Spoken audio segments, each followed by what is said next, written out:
In today's video, I'm going to teach you how to create with Rovo and Confluence. We'll start inside your Confluence workspace.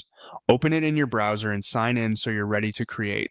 At the top of the screen, look for the Create button. This is your starting point for any new work in Confluence, and it's how we'll begin a document that uses Rovo. After you click Create, choose Live Doc.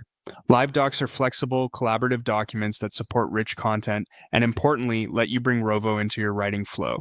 You'll see several options for the type of live doc. Page is the standard document format and perfect for most written content. You can also choose whiteboard if you're planning a visual brainstorm or database when you need structured records.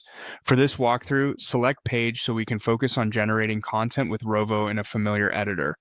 Once your page opens, locate the right option to create with Rovo. This opens Rovo's writing panel where you can describe what you want to produce. Think of Rovo as your AI co-writer inside Confluence, designed to help you draft faster and more consistently. In the prompt box, clearly explain what you need. Mention the goal, the audience, the tone, and any key points or structure you want.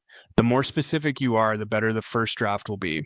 If you already have a working title or a one-line brief, include that so Rovo understands the direction. Next to the prompt field, use the plus icon to add helpful context. You can upload a file if you have reference material, a brief, or data that should inform the draft. You can add a link to a page or source Rovo should consider, which keeps everything connected. You can also mention a teammate to bring them into the conversation or to signal who owns the review.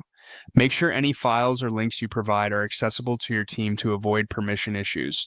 When your prompt and context look good, click Submit. You'll see Rovo analyzing your request.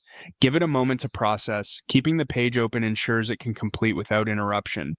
When the draft appears, read through it for accuracy, tone, and completeness. If it's close but not perfect, refine your prompt with a brief clarification and run it again, or ask Rovo for adjustments like tightening the language or expanding a section. That's it. You've created a Confluence page and used Rovo to generate content, with options to attach files, add links, and loop in collaborators. Use this flow anytime you want a strong first draft that you can polish quickly within your workspace.